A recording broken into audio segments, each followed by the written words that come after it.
কোণে দেখা আলো গল্পের শুরুতে আমরা দেখতে পারব সুদেব ঘরের লাইটটা অফ করে দেয়। তখন লাজু বলে, কে হলো, তুমি ঘরের লাইটটা অফ করলে কেন? এরপরে সুদেব বলে, আরে অফ না করলে হবে কি করে, তুই জানিস না বর বউ যখন ঘুমায় তখন লাইটটা অফ করেই ঘুমায়।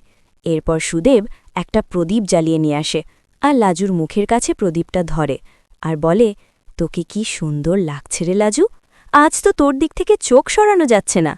এরপরে লাজুকে টাচ করতে গেলে লাজু সরে বসে।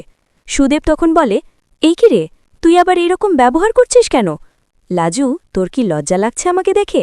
এরপরেই লাজু বলে, না মানে তুমি এরকম করছো কেন, এরকমভাবে তো তুমি কখনো ব্যবহার করনি, তাই একটু অন্য রকমের লাগছে। তখনই সুদেব বলে, এর আগে তো কখনোই তোকে এত কাছে পাইনি, আর তোর যখন হাত ধরতে যেতাম তুই তখন কেমন একটা করতিস, আর বলতিস যেদিন তুমি নিজের বাড়িতে নিয়ে যাবে সেদিন আদর করবে।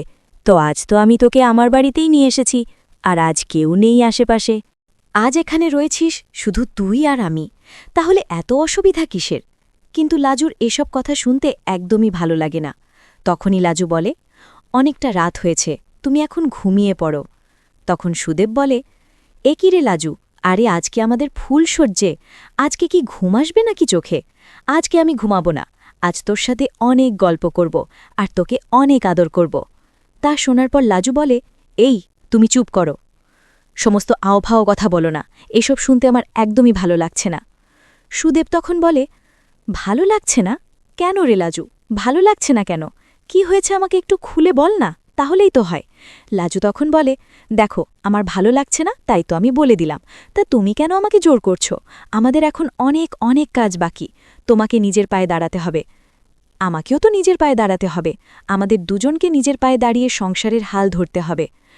আর এটা শোনার পর সুদেব তখন বলে, লাজু তুই আবার এসব সংসারের কথা বলতে শুরু করলি কেন? দেখ আমি তো বেশি দূর পড়াশোনা শিখিনি, তো আমি কি আর করতে পারি বল, দেখার মধ্যে বাবার দোকানটা আমি দেখছি, আস্তে আস্তে কাজবাজ তো শুরু করেছি। এরপর লাজু বলে, আরও ভালো কিছু করতে হবে। তুমি দেখেছ কলকাতার কোনো ছেলে যে বাবার পয়সায় বসে বসে খায় আর বউকে খাওয়ায়? এরকম করলে হবে না, আমাদেরকে ভালো কাজ করতে হবে। সুদেব বলে, সে তো আমি করার চেষ্টা করছি, কিন্তু তুই যদি এখন আমার কাছ থেকে দূরে চলে যাস তাহলে কি করে হবে? তুই যেন এখন ইদানিং কেমন হয়ে গেছিস লাজু।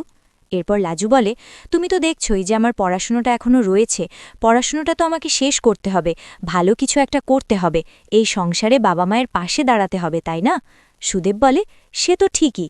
আর এইদিকে দেখা যায় বনলতা ভাবে অনুভবের চোখে মুখে লাজুর প্রতি যে ভালোবাসা রয়েছে সেটা স্পষ্ট। ও কি সত্যই তাহলে লাজুকে ভালোবেসে ফেলেছিল, আর সেই জন্যই আমাকে মেনে নিতে পারছে না? এইটা আমি এখন ভালোভাবেই বুঝতে পারছি, কিন্তু এখন কি করব আমি নিজেই তো বুঝে উঠতে পারছি না। আমার আর অনুভবের মধ্যে যে ভালোবাসার সম্পর্কটা রয়েছে সেটা কি করে সবকিছু ঠিক রাখা যেতে পারে? এদিকে অনুভব ভাবে, লাজু তুমি কেন আমার সাথে চলে আসলে না? তুমি যদি আমার সাথে চলে আসতে তাহলে হয়তো তোমাকে এই দিনটা দেখতে হতো না। কেন আসলে না লাজু? এরপরেই বনলতা চলে গেছে অনুভবের কাছে আর বলে, অনুভব আমার শরীরটা খুব একটা ভালো লাগছে না, তোমার কাছে মাথা ব্যথার ওষুধ হবে? অনুভব তখন বলে, হ্যাঁ হবে, তুমি ঘরে যাও, আমি এক্ষুনি গিয়ে দিচ্ছি। এরপরে অনুভব দিয়ে দেয় বনলতাকে ওষুধ আর বলে, এটা তুমি তোমার কাছে রেখে দাও, যখন যখন মাথা ব্যথা করবে তখন তুমি এই ওষুধটা খেও। এরপরেই বনলতা বলে, শোনো না অনুভব, তোমার সাথে কিছু কথা ছিল, তুমি দেখো তো আমার শরীরটা কি খারাপ লাগছে? এই বলেই বনলতা অনুভবকে দিয়ে নিজের শরীরকে টাচ করাতে চাইলে অনুভব বলে, এসব কি হচ্ছে, হ্যাঁ তুমি এগুলো কি করছো? তোমার যদি জ্বর লাগে আমি এক্ষুনি থার্মোমিটার নিয়ে আসছি, কিন্তু তুমি এই জিনিসগুলো কেন করছো? শোনো বনলতা, আমার কাছে আসার চেষ্টা করবে না, আমার এগুলো একদমই পছন্দ না, কারণ আমার তোমাকে ভালো লাগে না। তুমি না আমার কাছে মৃত হয়েছিলে এতগুলো দিন, হঠাৎ করে তুমি চলে আসলে, আমাদের বিয়ে হয়ে গেল, এখনও পর্যন্ত আমি এগুলো মেনে নিতে পারছি না, তাই আমাকে এসব কিছু বলে কোনো লাভ হবে না। তখন বনলতা বলে, অনুভব তুমি আমার সাথে এরকম ব্যবহার করছো কেন? তাহলে কি তুমি লাজুকে ভালোবাসো? লাজুকে ওই বাড়িতে পাঠিয়েছি বলেই কি তোমার এরকম হচ্ছে? তখন অনুভব বলে, তুমি পাঠিয়েছ? আমি তো ভাবছিলামই যে ওই সুদেব বোকাটা ও কি করে এত বুদ্ধি নিয়ে চলে। শোনো বনলতা, তুমি ওকে ওখানে পাঠিয়ে মোটেই ঠিক কাজ করনি, আর তোমার আর আমার সম্পর্কটা এত সহজে স্বাভাবিক হবে না, কারণ যে মানুষটা আমার কাছে মৃত ছিল সে হঠাৎ করে এসে জীবিত হয়ে গেল। আমার কাছে না এই সমস্তগুলো আর ভালো লাগে না, তুমি তোমার জায়গায় থাকো, আমি আমার জায়গায় আছি। এই বলেই অনুভব ঘর থেকে বেরিয়ে যায়। বননাতা অনুভবের এই ব্যবহার দেখে পুরো কান্নাকাটি শুরু করে দেয়। অন্যদিকে লাজু বলে, শোনো, অনেকটা রাত হয়েছে, তুমি আর এইভাবে জেগে থেকো না, ঘুমিয়ে পড়ো, শরীরটা ভালো লাগবে, সারাদিন তো অনেক ধকলো গেছে। তখনই সুদেব বলে, ঠিক আছে, তুই যখন বলছিস তাহলে ঘুমিয়েই পড়ি। আর সত্যি কথা বলতে ঘুমও পাচ্ছে, বুঝলি, তুই আর লেট করিস না লাজু, ঘুমিয়ে পড়, অনেকটা সময় হয়েছে। এরপর লাজু সুদেবের মাথায় হাত বুলিয়ে সুদেবকে তো ঘুম পাড়িয়ে দেয় ঠিকই, কিন্তু লাজুর আর ঘুম আসে না।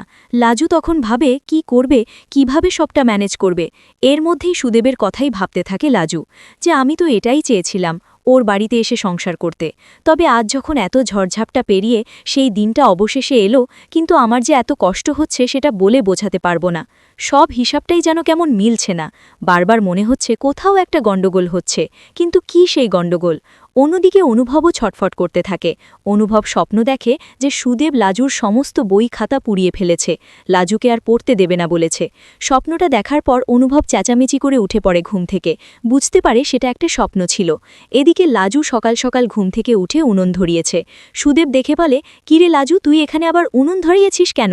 তখন লাজু বলে, মা শীতলার তো এখনও বিসর্জন হয়নি, তাই বাড়িতে এখনও পর্যন্ত উনুন জ্বালানো যাবে না, তাই তো আমি বাইরে এসে কষ্ট করে উনুন জ্বালানোর চেষ্টা করছি, সকালে চা করব, জলখাবার করব। সুদেব তখন বলে, তুই মার কাছ থেকে অনুমতি নিয়েছিলিস লাজু? লাজু বলে, হ্যাঁ বলেছিলাম, বারণ করেনি, করতে বলেছে, তার জন্যই তো এখানে কষ্ট করে চা করছি সবার জন্য। সুদেব লাজুকে দেখে খুবই খুশি হয়, আর ভাবে, যাক, লাজু অবশেষে ফিরে এসেছে, এর থেকে ভালো আর কি হতে পারে। সবাই যখন চা খেতে ব্যস্ত, সবাইকে যখন লাজুর চা দেয়, তখনই বাড়িতে চলে আসে লাজুর বাবা আর মা। এরপরে সুদেব বলে, এরপরেও যদি আপনারা ভেবে থাকেন যে লাজুকে কলকাতার ওই বাড়িতে পাঠানোর চেষ্টা করবেন, তবে কিন্তু আমি আপনাদেরকে দেখে নেব। হ্যাঁ, আমি কিন্তু আগে থেকেই বলে দিচ্ছি, লাজু আর ওই বাড়িতে ফিরতে চায় না, লাজু সুদেবের সাথে সুদেবেরই সংসার করতে চায়। তো বন্ধুরা, ভিডিওটি যদি ভালো লেগে থাকে চ্যানেলটি সাবস্ক্রাইব করতে ভুলো না।